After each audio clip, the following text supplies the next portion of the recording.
भाई साहब रिजवी साहब जनाब तवज्जो करे हो, कोई घटिया सोच बुलंदी ताई बदबख्त पुछा नहीं सकदे। हाय पै भौकन कुत्ते साइयां दा कुछ राज वंजा नहीं सकदे। ए ता उस मकाम दा मालिक के जिथे नूरी जा नहीं सकदे। जिंद शान कुरान बयान करे अंग्रेज घटा नहीं सकदे। और बाबा और भावे टुर गए ना, पर मुस्लिम दे अंदरों गैरत दा सुता शेर जगा के टुरया है। वाह लबैक लबैक हर जाते परचम लहरा के टुरया है। क्यों शमी खान भावे सिर भी ले तो सीफ जावे, ए सच फरमा के टुरया है। ए नामूस ते पैरा कहीं देना है, बाबा गल समझा के टुरया है। वाह और इश्क मस्ती दी दास्ताना दुरा गया है।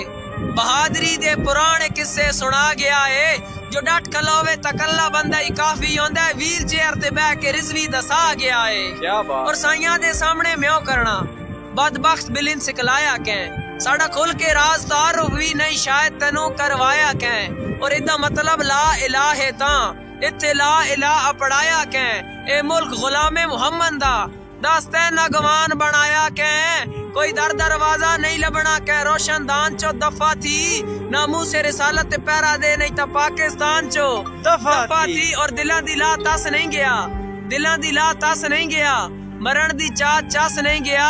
पाक नबी दे नौकर जिंदन खादिम रिजवी दस नहीं गया। क्या बात है शमी खान।